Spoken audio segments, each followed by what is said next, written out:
السلام علیکم قدرمنو کتونکو صابر جان یم یو خو په دې وطن کې به ته د ټریفک په نظام باندې پوه نه شي په هر ځای کې به درته غټې غټې ګټې ایښي او لکه دا اوس ون وی نه ده دا ټو وی ده خو بیا پکې هم دا نه غټ غټ هغه بریکرې او دا څیزونه پکې ایښي سړی حیران شي لکه چې سړی لاړ شي نو په کومه لاړ شي نو د دې رش نه د دې هر یو څیز نه دوی څه خوند اخلي بس چې څونه د پښتنو ته زیات تکلیف یې زما په خیال چې دا خلک پرې ډېر زیات خوشحالېږي ټریفک قوانین پکار دي چې جوړ شي خو داسې نه شي بل ته ترې نقصان اوس دلته د هغه طرف نه هم ګاډي راځي او دې طرف نه هم دي خو دلته چې دا کم غټ غټ ګټان ایښي دي که نه نو پکار دی چې دا دلته نه خو چې دا د ادارې چې د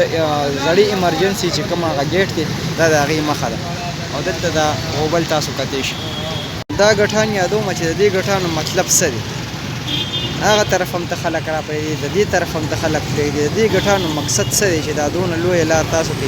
یو وړوکې لار ته جوړه کړې ده زه په دې باندې حیران یم نو لږ پکار دی چې د دې شي غم وکړی شي د دنیا خلکو ته تکلیف وي هغه طرف نه هم خلک راځي دې طرف نه هم ځي او دلته تاسو غټ غټ ګټانې کړئ